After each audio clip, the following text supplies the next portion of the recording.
صافی السلام علیکم ورحمۃ اللہ وبرکاتہ۔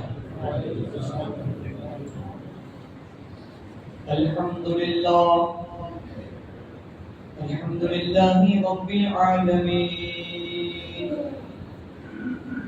والعاقبۃ للمتقین والصلاة والسلام علی سید المرسلین وعلى آله وأصحابه أجمعين أما بعد أعوذ بالله من الشيطان الرجيم بسم الله الرحمن الرحيم يا أيها الذين آمنوا اتقوا الله وابتغوا إليه الوسيلة صدق الله مولانا العظيم وصدق رسوله النبي الكريم ونحن على ذلك لمن الشاهدين والشاكرين والحمد لله رب العالمين۔ خطبہ مسنا کے بعد میں نے کلام پاک کی اس آیت کریمہ کو تلاوت کرنے کا شرف حاصل کیا ہے۔ آئیے اس کے متعلق کچھ سمجھنے اور سمجھانے سے پہلے، کچھ سننے اور سنانے سے پہلے آقا نامدار مدینے کے تاجدار، دونوں عالم کے مالک و مختار جناب احمد مجتبی محمد مصطفیٰ صلی اللہ علیہ وسلم کی بارگاہ میں اپنی غلامی کا ثبوت دیتے ہوئے جھم جھم کر درود پاک کا ہدیہ پیش کرے۔ اللہم صلی علی سیدنا مولانا محمد العظیم الجود والکرم وآلہ وصحبہ مبارک وسلم۔ صلاۃ و سلام علیک یا رسول اللہ صلی اللہ تعالی علیہ وسلم۔ نبی اور آل نبی کی بارگاہ میں درود پاک کا ہدیہ پیش کرے۔ اللہم صلی علی سیدنا مولانا محمد العظیم الجود والکرم وآلہ وصحبہ مبارک وسلم۔ صلاۃ و سلام علیک یا رسول اللہ صلی اللہ تعالی علیہ وسلم۔ رب تعالیٰ کلام پاک کے اندر ارشاد فرماتا ہے، یا الذین آمنوا اتقوا اللہ وابتغوا الیہ وسیلہ، اے ایمان والو اللہ سے ڈرو اور اسی کی جانب وسیلہ تلاش کرو، اسی کی جانب وسیلہ ڈھونڈو۔ اللہ سے ڈرنے کا مطلب دین کے معاملے میں دین کے جو حقوق ہیں، دین کے جو شرائط ہیں، شریعت اسلام کے جو قوانین ہیں، ان سارے معاملوں میں انسانوں کو، مسلمانوں کو جو ہے اس سے ڈرنا چاہیے۔ مثال کے طور پر اگر کوئی ہمارے چھوٹے بھائی کو ڈراتا ہے، دھمکی دیتا ہے، بچپن کے اندر جب آپ چھوٹے ہوں گے تو آپ کے ساتھ بھی ایسا معاملہ ہوا ہوگا کہ آپ اگر چھوٹے ہوئے ہوں گے اور کوئی آپ کو ڈراتا ہوگا تو آپ کا بڑا بھائی پھر اسے ڈراتا ہے اور دھمکاتا ہے کہ خبردار، اس کا بڑا بھائی ابھی زندہ ہے، اسے ہاتھ لگانے کے بارے میں سوچنا بھی پڑتا۔ یہ ہر ایک کے ساتھ کبھی نہ کبھی ہوا ہوگا جب ہم چھوٹے تھے تب۔ یہ کب تک سسٹم رہتی ہے؟ جب تک باپ کی وراثت کے اندر حصہ نہیں پڑ جاتا تب تک۔ بڑا بھائی چھوٹے بھائی کے لیے اپنی جان دینے کے لیے تیار ہے، لیکن کب تک؟ جب تک باپ کی وراثت کا بٹوارا نہیں ہوا، باپ کی جائیداد کا بٹوارا نہیں ہوا تب تک۔ 6 سے ہی جائیداد کے بٹوارے کی باری آتی ہے تو بڑا بھائی جو چھوٹے بھائی کے لیے جان دینے کے لیے تیار ہوتا ہے، وہی بڑا بھائی وراثت پانے کے لیے کبھی کبھی چھوٹے بھائی کے اوپر ہاتھ بھی اٹھا رہتا ہے کہ نہیں؟ ایسا زمانے کے اندر ہوتا رہتا ہے۔ بہن کہ ہم اپنی بہنوں کی عزت کرتے ہیں، ان سے محبتیں کرتے ہیں، ان کی دیکھ بھال کرتے ہیں، لیکن کب تک؟ جب تک جائیداد کے اندر حصہ نہیں ہوا تب تک۔ بڑا بھائی کچھ بھی کرنے کے لیے تیار ہے، محنتیں کر کر ادھر ادھر جو ہے کما کر اپنی بہنوں کی شادی کروا دیتا ہے، باپ کا سہارا بنتا ہے، لیکن جیسے ہی بٹوارا ہوتا ہے یہ سب کی بات نہیں کر رہا ہوں، الا ماشاء اللہ کچھ لوگ ہیں کہ جو اس حد تک جاتے ہیں کہ بہنوں کا حق بھی جو ہے کھا جاتے ہیں۔ یا ایھا الذین آمنوا اتقوا اللہ، ایمان والو اللہ سے ڈرو، ان معاملاتوں کے اندر اللہ سے ڈرو۔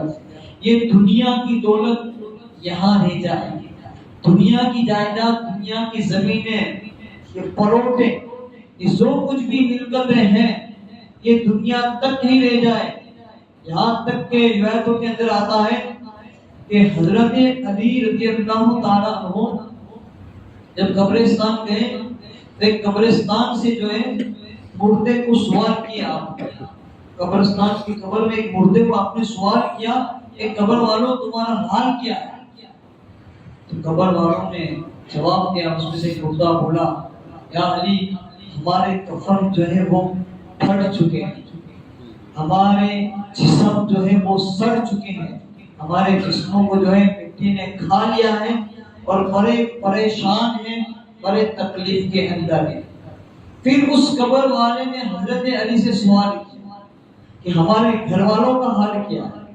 تو حضرت علی نے جواب دیا کہ جہاں تم بیٹھتے تھے وہاں آج کوئی دوسرا بیٹھا ہے، تمہاری بیویوں نے دوسرے نکاح کر لیے ہیں، تمہاری جائیدادوں کے اوپر جو ہے دوسرے نے قبضہ کیا ہے، تم نے کمایا جمع کیا لیکن اس کا استعمال دوسرے کر رہے ہیں اور حساب تمہیں دینا پڑ رہا۔ تو دنیا تک ہی جو ہے رہے گی۔ آخرت کے اندر اگر ہم نے کسی کے ساتھ بھلائی کی ہوگی، کسی کے ساتھ اچھائی کی ہوگی، ہم نے حقوق ادا کیے ہوں گے، تو وہی چیزیں ہمیں قبر میں بھی کام آئیں گی، وہی چیزیں آخرت کے اندر بھی ہمارا سہارا بنی۔ آج دیکھیے اگر کروڑ پتی ہے، 50 بیگھا یا 100 بیگھا یا 500 بیگھا زمین ہے، لیکن وہ زمینوں کو ساتھ میں لے کر نہیں جاتے، بینک بیلنس ہے کروڑوں کی، اربوں کی، خربوں کی، لیکن اس میں سے 1 روپیہ بھی اپنے ساتھ لے کر نہیں جاتا۔ قبر میں کیا کام آتا؟ نہ روپیہ کام آتا، نہ زمین کام آتی، نہ جائیداد کام آتے، نہ رشتہ دار کام آتے، نہ بھائی بہن کام آتے، بلکہ قبر کے اندر جو ہم نے دنیا کے اندر شریعت کے اوپر عمل کیا ہوتا ہے، شریعت کے قانون کے اوپر جو ہم نے عمل کیا ہوتا ہے، نماز کی جو ہم نے پابندی کی ہوتی ہے، ہم نے قرآن کی جو تلاوت کی ہوتی ہے، ماں باپ کی جو خدمت کی ہوتی ہے، بھائیوں کے اور بہنوں کے جو حقوق ہم پر تھے اس کو ہم نے ادا کیے ہوتے ہیں، وہ حقوق پر اللہ اس کے رسول کی محبت قبر میں کام آتے ہیں۔ ورنہ دنیا کے اندر سارا کچھ جو ہے بنا ہی ہے۔ آپ نے قارون کا نام بھی سنا ہوگا، آپ کے پاس تو اتنی دولت آپ تصور بھی نہیں کر سکتے، صرف 100 اونٹوں کے اوپر خزانوں کیا چابیاں جو ہے بوری بھر بھر کر جاتی تھی، خزانوں کیا چابیاں اتنی تھیں اس کے پاس کہ اونٹوں کے اوپر سے اس کی بوریاں رکھنی پڑتی تھی۔ اب اندازہ لگا لو کہ اس کے پاس ایک خزانہ کتنا ہوگا۔ لیکن اسلام کا جو حکم تھا اس زمانے میں، جو حضرت موسیٰ علیہ السلام کی شریعت کا جو قانون تھے زکات دینے کا، اس سے وہ مکر گیا۔ اللہ نے کیا کیا؟ اس کے مال کے ساتھ ہی اسے جو ہے زمین کے اندر دھستا ہے، اور آج بھی جو ہے وہ دھستا ہے اور قیامت تک وہ دھستا رہے گا۔ تو دنیا کے اندر دنیا ہمیں کام نہیں آئے گی، دنیا کے اندر جو ہم نے اچھے کام کیے ہوں گے، نہ ہمیں یہ زمین کی جائیداد کچھ کام نہیں آنے والی ہے۔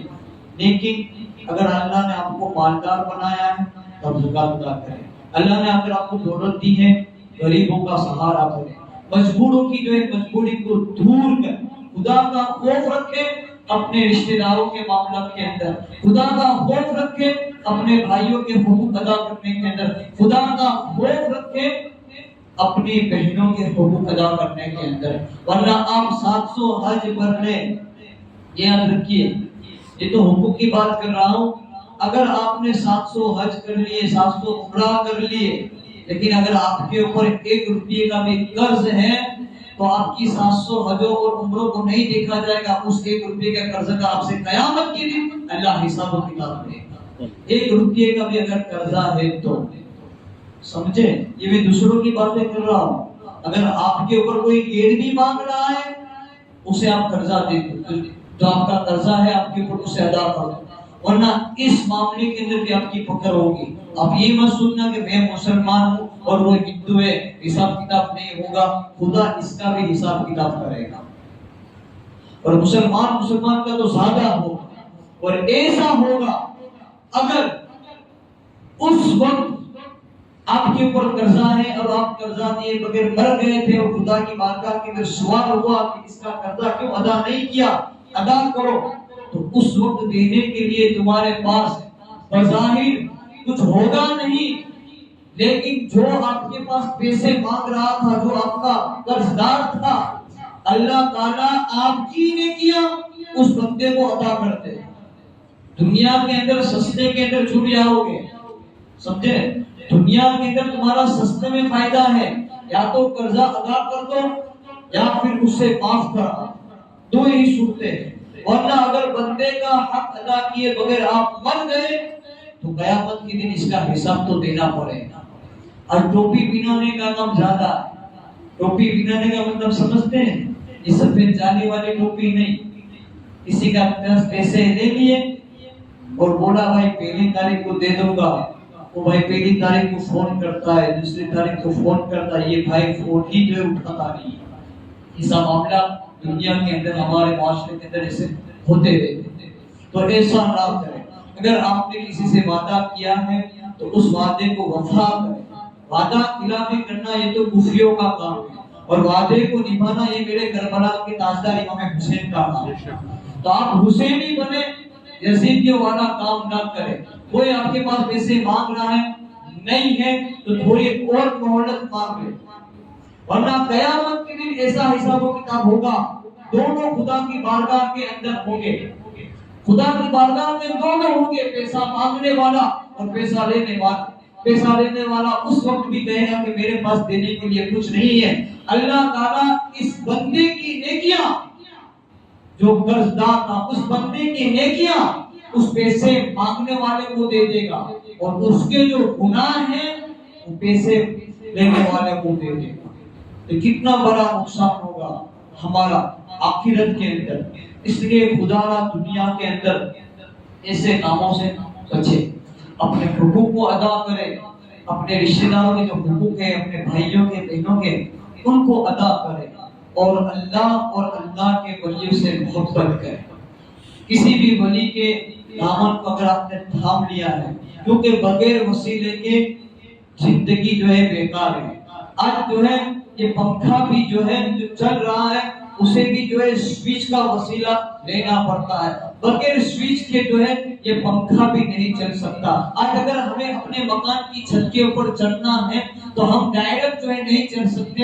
اس کے اوپر چڑھنے کے لیے جو ہے چھت پر چڑھنے کے لیے ہمیں سیڑھی کا جو ہے سہارا لینا پڑتا ہے. اس لیے اپنی آخرت کو سنوارنے کے لیے، اپنی آخرت کو سدھارنے کے لیے ہمیں جو ہے ولیوں کا وسیلہ لینا پڑے گا. اور وسیلہ، اور اللہ ہی کی جانب جو ہے وسیلہ تلاش کرو، اور ایسے کا وسیلہ تلاش کرو جو تمہارے دل سے دنیا کی محبت نکال کر اللہ اس کے رسول کی محبت کو تمہارے دل کے اندر روشن کرو.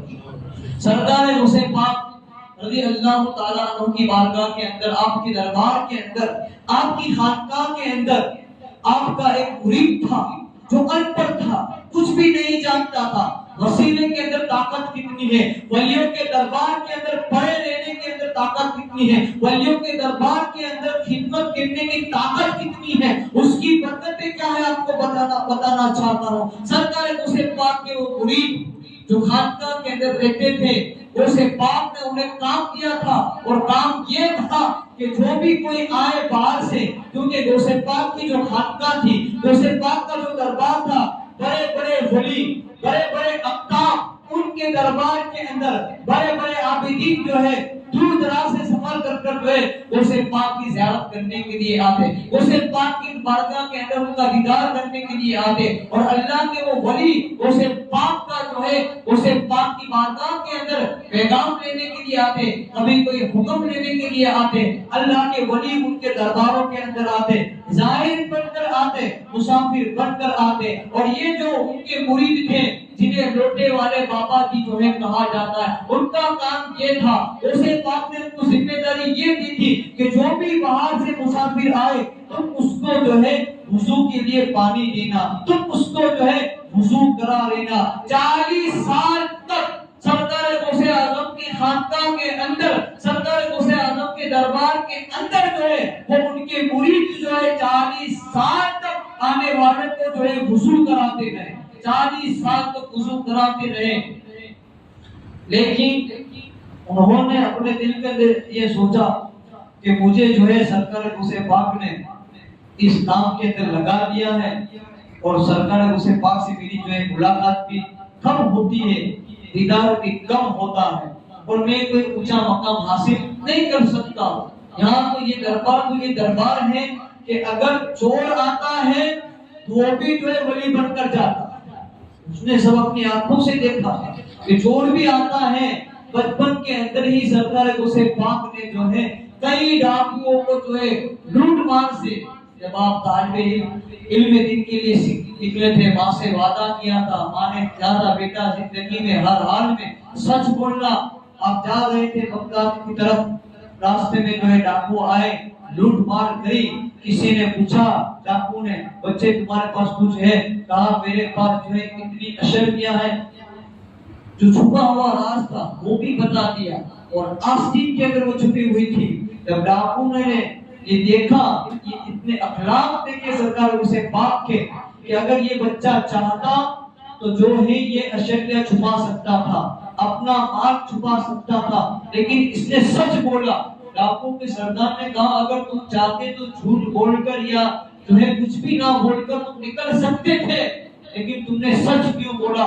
سرکار غوث پاک نے فرمایا میں نے اپنی ماں سے وعدہ کیا تھا، اور میری ماں نے مجھ سے وعدہ لیا تھا کہ بیٹا زندگی میں کبھی بھی اپنی زبان سے جھوٹ مت بولنا۔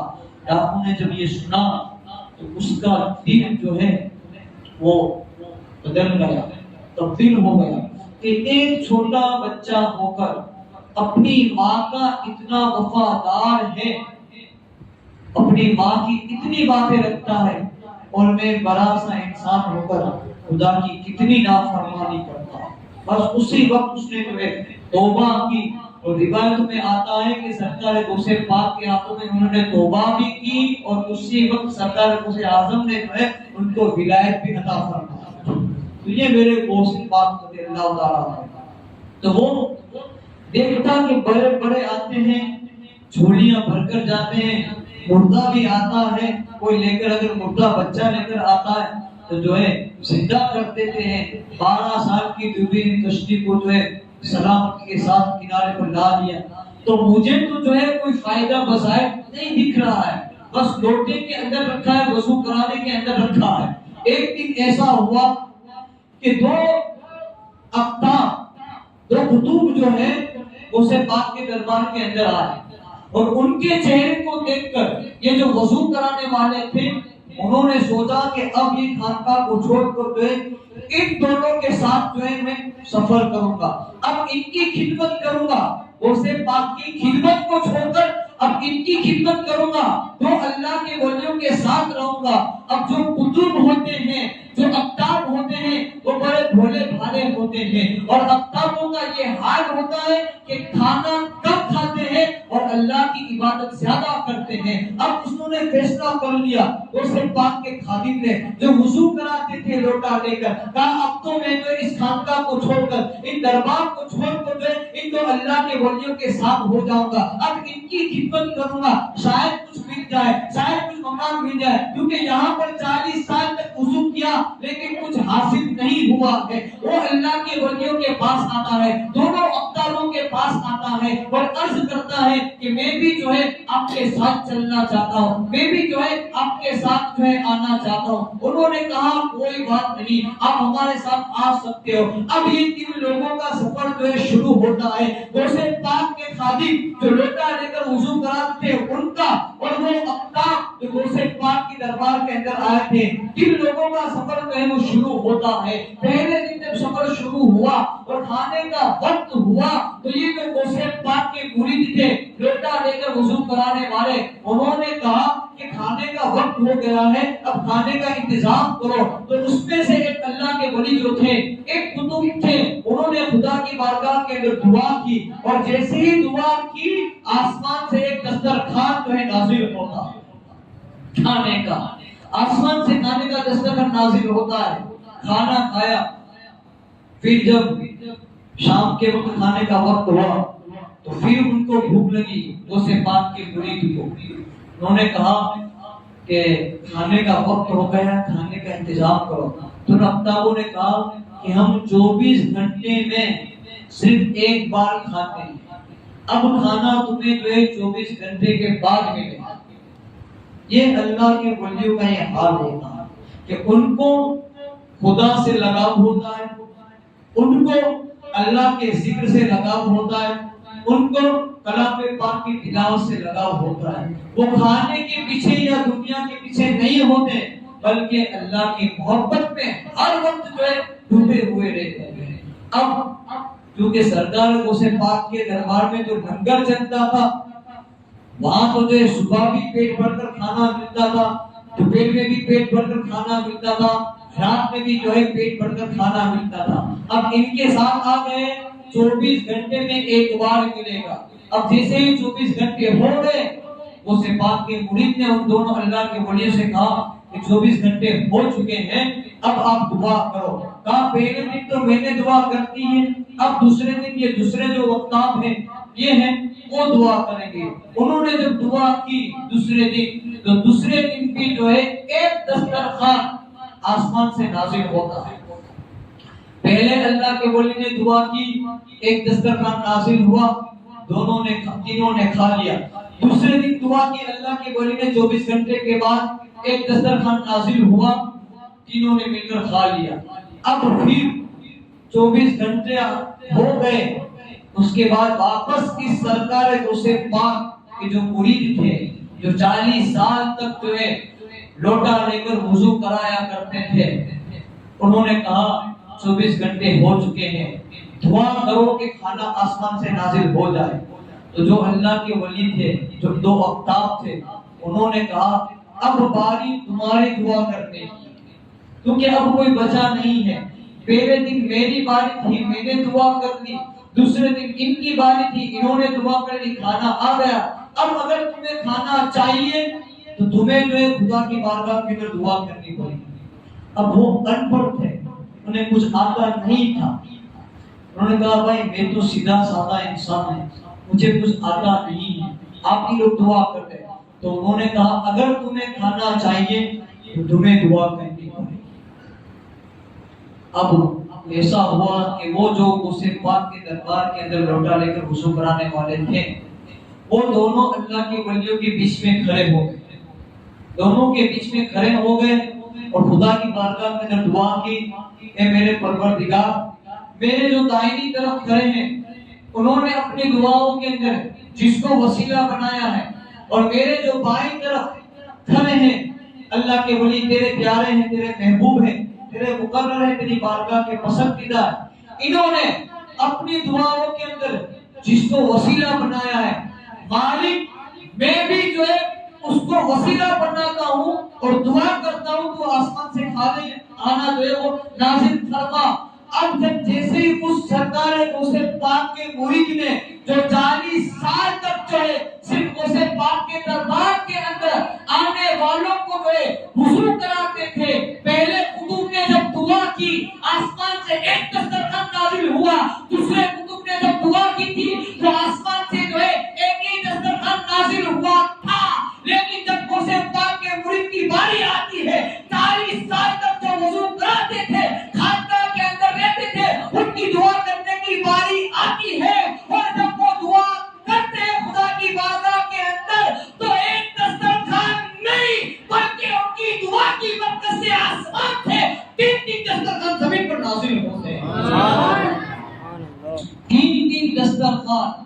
آسمان سے نازل ہوتے ہیں۔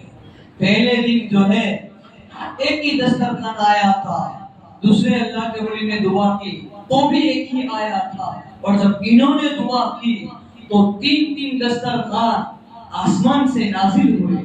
اب یہ جو خطوط تھے انہوں نے ان کو دیکھا کہ تم تو یہ کہہ رہے ہو کہ مجھے کچھ آتا نہیں، لیکن تمہاری دعا کے اندر اصل یہ ہے کہ اللہ نے آج جو ہے پہلے دن اور دوسرے دن سے زیادہ کھانا نازل فرمایا۔ کہاں تم نے کس کا وسیلہ لیا دعاؤں کے اندر، کس کے وسیلے سے مانگی دعا؟ اسے پاک کے مرید کی شان دیکھی، اسے پاک کے دربار میں پڑے رہ کر جو ہے 40 سال تک وضو کرانے والے کی شان دیکھیے۔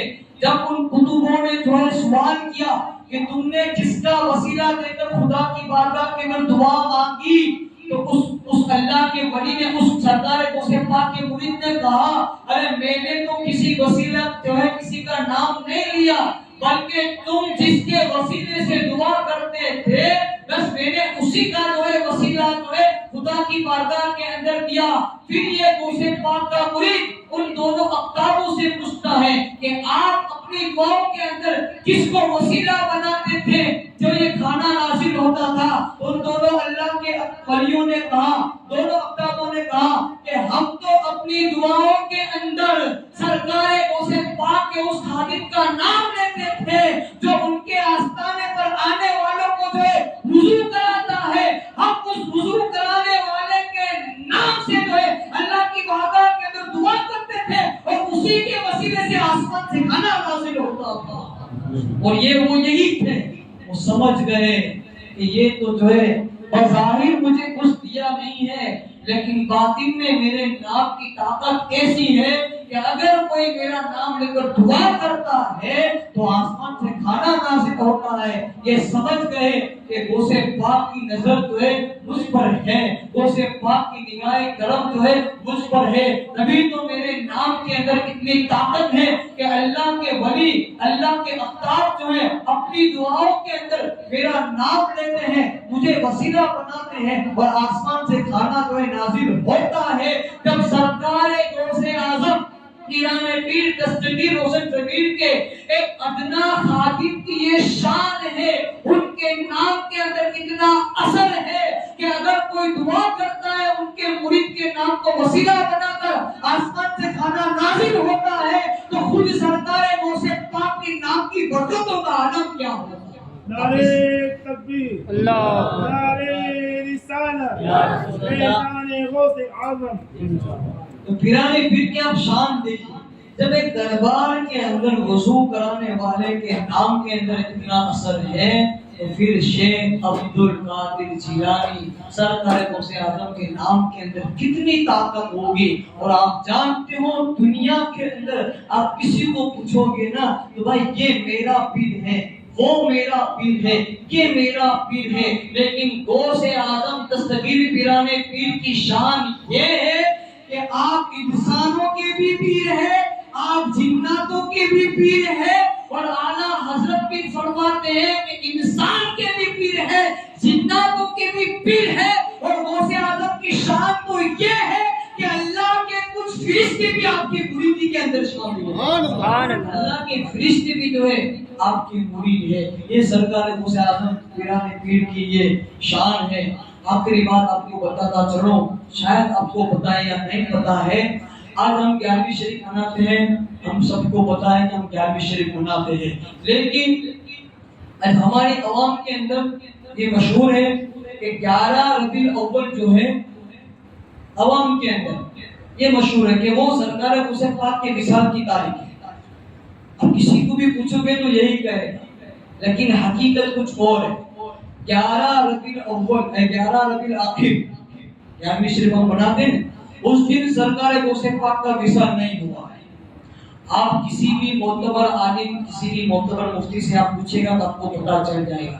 11 تاریخ جو ہے 11ویں شریف ہم جو مناتے ہیں وہ اس وجہ سے مناتے ہیں کہ سرکار غوث پاک اپنے زمانے کے اندر 11 تاریخ کو جو ہے سرکار دو عالم صلی اللہ علیہ وسلم کی نیاز کیا کرتے تھے، اور پھر بعد میں وہ نیاز اتنی مشہور ہو گئی کہ لوگوں نے جو اس نیاز کو جو ہے سرکار غوث پاک کی سمجھ لیا، ورنہ 11 ربیع آخر کو جو ہے سرکار غوث پاک کا وصال نہیں ہوا ہے۔